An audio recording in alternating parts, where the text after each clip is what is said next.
अस्सलाम वालेकुम स्टूडेंट्स, मैं हूं मोहम्मद इकबाल। स्टूडेंट्स, आज हम 9th क्लास के यूनिट 12 के बारे में पढ़ेंगे, जो कि line bisectors and angle bisectors के बारे में। इसमें थ्योरम्स हैं जो क्वेश्चंस में आते हैं। उन थ्योरम्स को करने से पहले स्टूडेंट्स कुछ चीज़ों के बारे में कॉन्सेप्ट क्लियर करना ज़रूरी है। तो सबसे पहले हम लाइन के बारे में पढ़ेंगे। स्टूडेंट्स, लाइन एक ऐसी लेंथ है जिसका कोई एंड पॉइंट नहीं होता।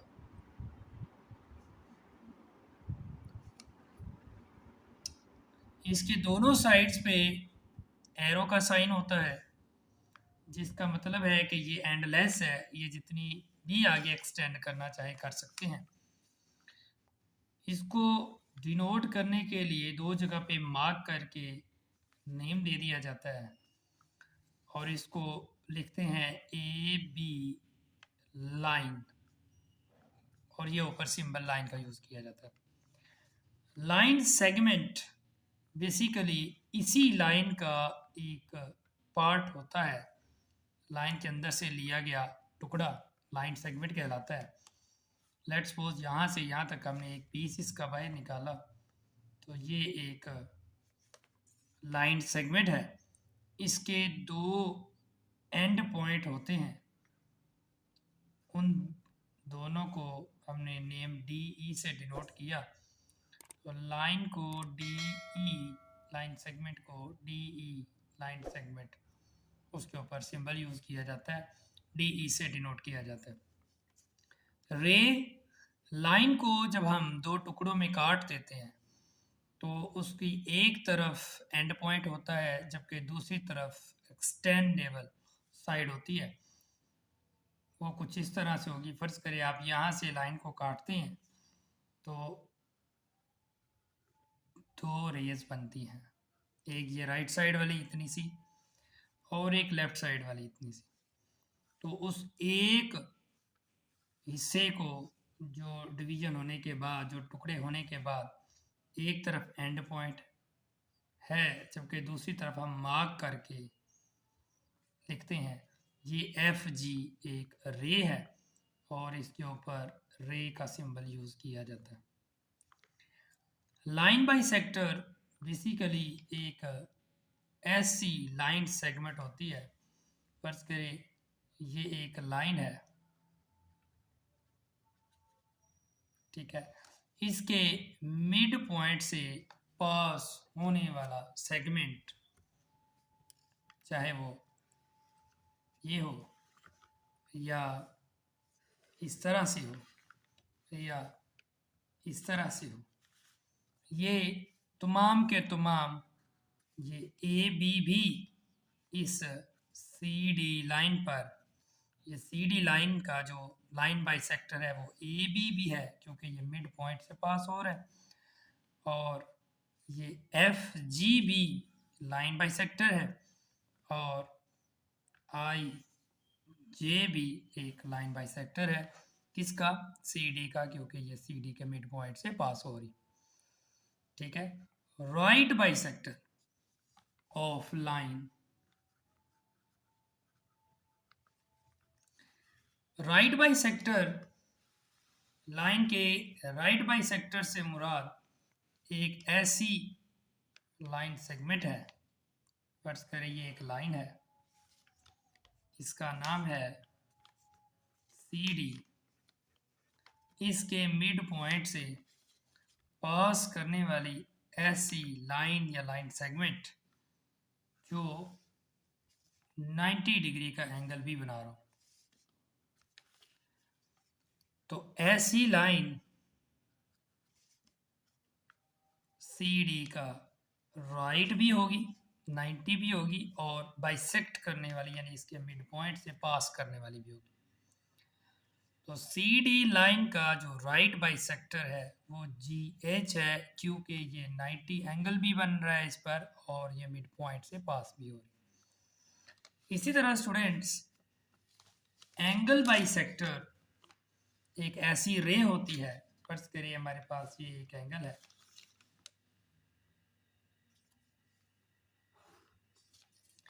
इस एंगल का नाम है ए ओ बी, ठीक है। इस एंगल को दो बराबर हिस्सों में डिवाइड करने वाली जो रे है, फर्ज करें ये इसको दो बराबर हिस्सों में डिवाइड कर रहे हैं, ये और ये दोनों बराबर पार्ट हैं, तो ये जो रे ओ पी है ये एंगल ए ओ बी का बाइसेक्टर है। O P is the bisector of angle A O B. चले स्टूडेंट्स, हम फर्स्ट थ्योरम करते हैं, ठीक है। उसकी स्टेटमेंट है प्रूव दैट, ये हमारा पहला थ्योरम है, थ्योरम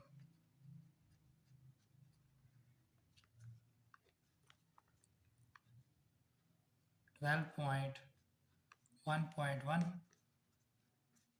पेज नंबर है 210। स्टेटमेंट है prove that any point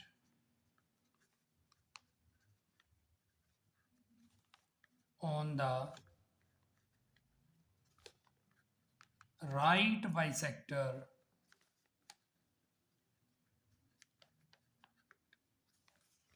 of line segment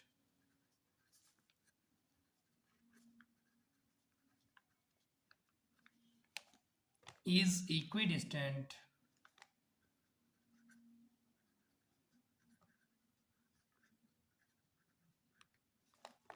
from its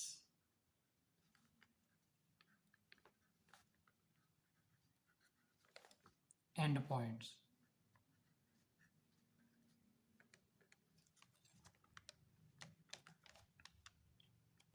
prove करें कि राइट बाइसेक्टर पर, किसका राइट बाइसेक्टर? लाइन सेगमेंट का।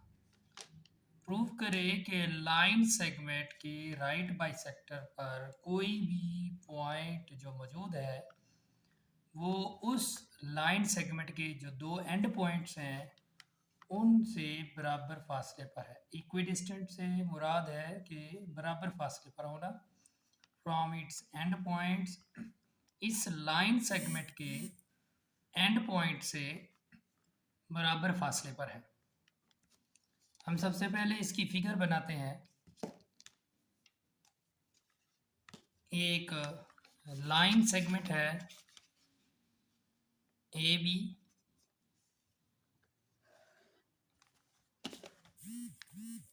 ए बी एक लाइन सेगमेंट है, उस पर एक राइट बाइसेक्टर है, मींस के इसके मिड पॉइंट से पास करने वाली एक ऐसी लाइन जो 90 डिग्री पर हो, ये राइट बाइसेक्टर है। इसका नाम है एल एम, ठीक है। और ये जिस पॉइंट से पास हो रही है उसको सी कहते हैं। चूंकि ये राइट बाइसेक्टर है तो एंगल 90 है। Prove that any point on the right bisectors of line segment, line segment A B के राइट बाइसेक्टर एल एम पर कोई भी point, let's suppose P point है, पी पॉइंट जो ए बी लाइन सेगमेंट के right bisector पर मौजूद है, ये पी पॉइंट, ये इस ए बी के एंड पॉइंट्स, एक एंड पॉइंट ए है और दूसरा एंड पॉइंट बी है। पी जो है ए और बी से बराबर फासले पर है।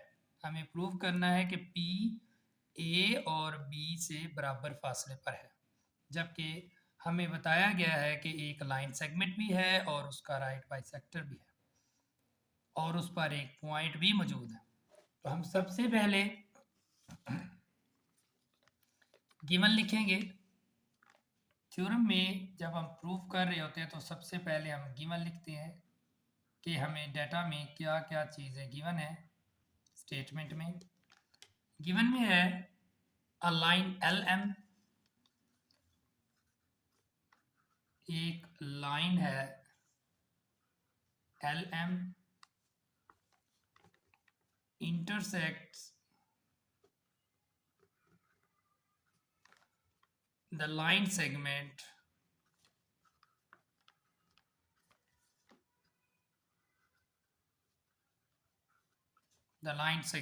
AB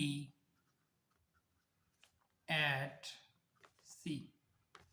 एक लाइन LM है जो AB लाइन सेगमेंट को C पॉइंट पे इंटरसेक्ट कर रहा है, such that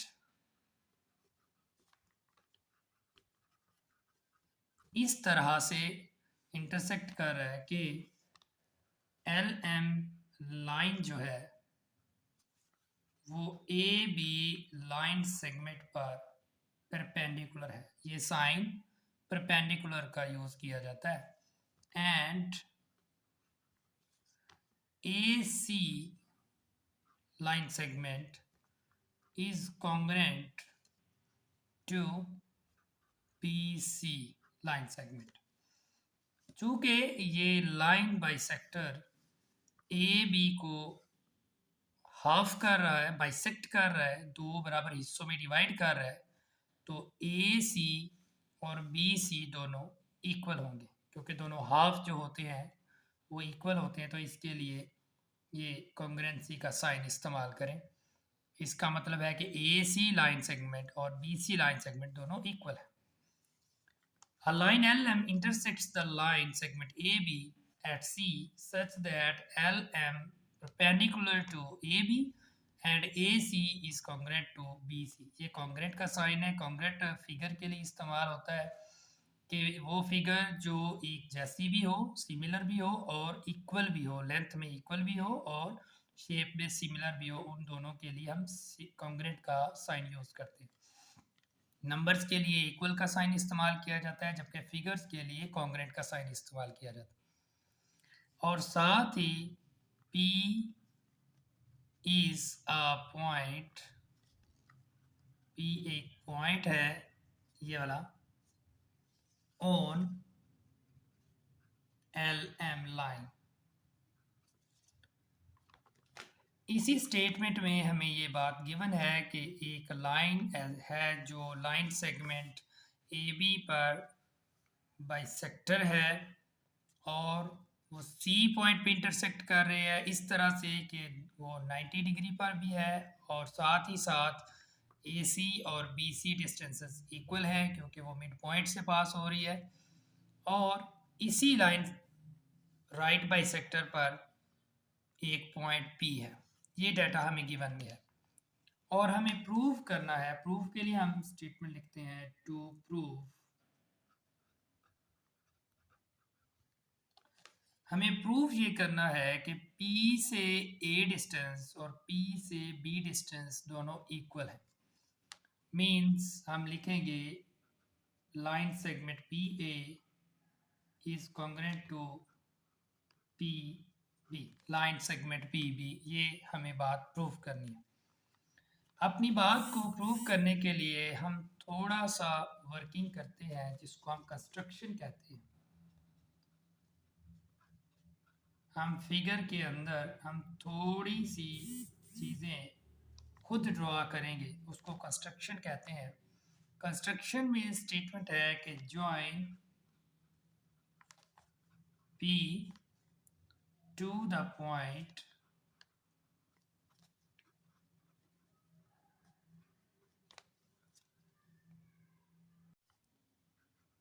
A and B, कि हम P को A के साथ और P को B के साथ ज्वाइन करते हैं। ये हमारी कंस्ट्रक्शन है, इसलिए हम इसको डॉटेड लाइन में यूज़ करेंगे।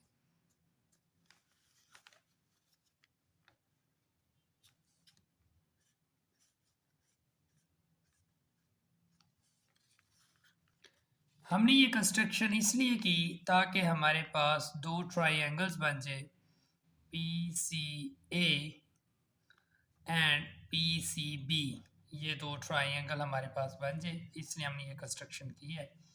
नेक्स्ट है स्टूडेंट्स प्रूफ।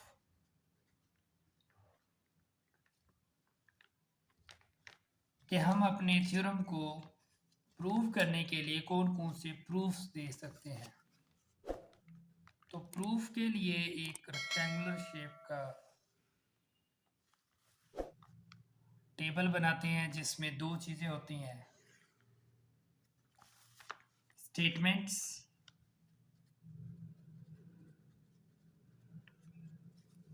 एंड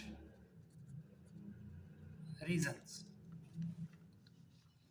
स्टूडेंट्स, जो हमने फिगर में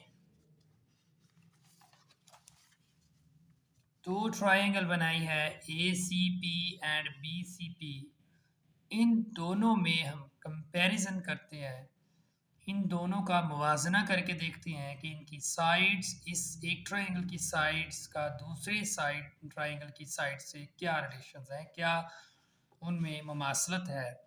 तो उसके लिए हम करस्पॉन्डेंस का साइन इस्तेमाल करते हैं। In triangle ACP correspondence triangle दो ट्रायंगल्स के दरमियान करस्पॉन्डेंस कर रहे हैं। करस्पॉन्डेंस से मुराद ये है कि हम इन दोनों ट्रायंगल्स की साइड्स और एंगल्स में देखते हैं कि क्या मुमासलत है, उनमें क्या रिलेशन है, क्या वो इक्वल है या नहीं है।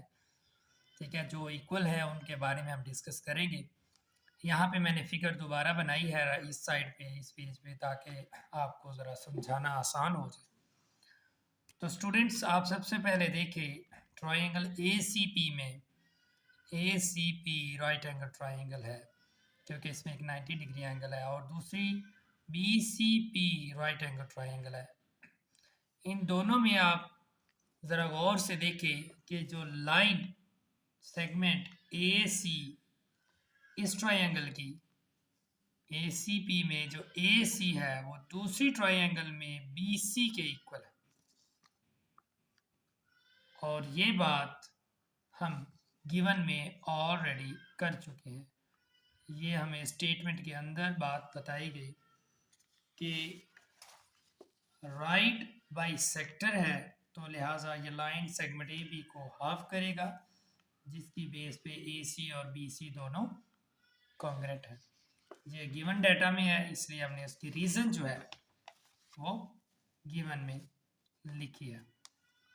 दूसरी बात है एंगल के हवाले से, angle ACP is congruent to angle BCP। इस ट्रायंगल, ये ट्रायंगल ACP में और ट्रायंगल BCP में, ट्रायंगल ACP में जो ACP एंगल, ये दरमियान में चूंकि C है तो C पर मौजूद एंगल, और इधर भी दरमियान में C है तो C पर मौजूद एंगल, दोनों की बात हो रही है।